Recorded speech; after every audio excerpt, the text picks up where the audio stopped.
What's up, everybody? This is Troy DeCane at the Hometown He-Man Cruciatorium, and today I'm going to take you through a basic hip hinge and squat tutorial. Now, they're very different movements, but there's a lot of similarities, and we're going to start with the hip hinge. So, anytime you start with the hip hinge, always want to have your feet right underneath you. Okay, you're a pillar of power, so feet are right underneath your hips. You're going to start with a very shallow knee bend. Okay, so knees aren't even over the toes; they're still behind. Your weight is balanced in the middle of your foot towards the back. Now, everything starts and ends with the hips.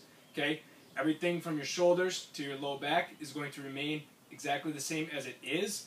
All you're going to do is slide your hips straight back, feel a stretch in your hamstrings, and come back up. Show you a side view. Feet underneath your hips, shallow knee bend, everything nice and tight through here, sliding back through the hips, letting the shoulders come forward over the knees, and coming back up. Everything staying centered on the middle of the foot towards the heel. Now we're going to go through a squat.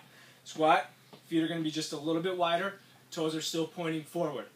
You're going to push your knees towards the outside of your foot. So now instead of just being mid-foot balanced, now you're going to push towards the outside of your feet as well. Again, everything starts with the hips. Your first motion, everything staying here nice and solid. First motion, hips sliding back. Knees are going to push out towards the outside. You're going to let your shoulders come forward as your hips move back to counterbalance. You're just sliding down and coming back up. Go through the side view. Toes forward, knees towards your pinky toes. Weight on the mid-back foot. Weight on the outside of the foot. Sliding back with the hips. Letting the knees bend. Shoulders over the top. Right down. Could make a line through your shoulder, through your knee, down through your toe. And you're coming back up. And that's the hip hinge and the squat.